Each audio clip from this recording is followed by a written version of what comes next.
एक बार की बात है, राजा बलि समय बिताने के लिए एकांत स्थान पर गधे के रूप में छिपे हुए थे। देवराज इंद्र उनसे मिलने के लिए उन्हें ढूंढ रहे थे। एक दिन इंद्र ने उन्हें खोज निकाला और उनके छिपने का कारण जानकर उन्हें काल का महत्व बताया। साथ ही उन्हें तत्वज्ञान का बोध कराया। तभी राजा बलि के शरीर से एक दिव्य रूपात्मा स्त्री निकली। उसे देखकर इंद्र ने पूछा, दैत्यराज, यह स्त्री कौन है? देवी, मानुषी अथवा आसुरी शक्ति में से कौन सी शक्ति है? राजा बलि बोले, देवराज, ये देवी तीनों शक्तियों में से कोई नहीं है।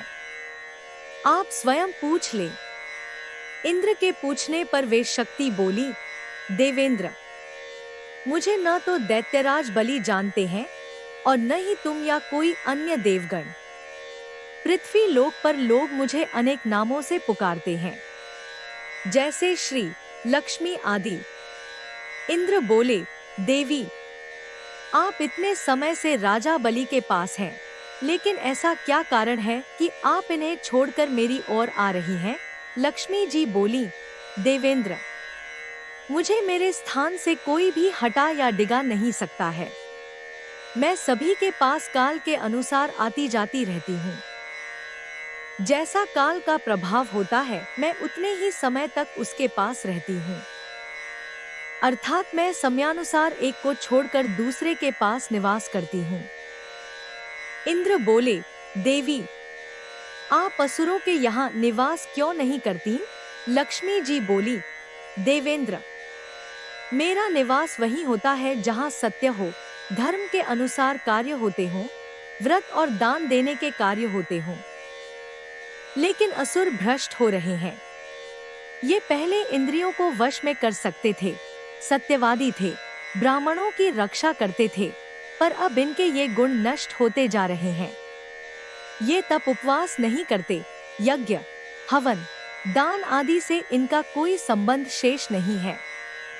पहले ये रोगी, स्त्रियों, वृद्धों, दुर्बलों की रक्षा करते थे, गुरुजन का आदर करते थे, लोगों को क्षमादान देते थे।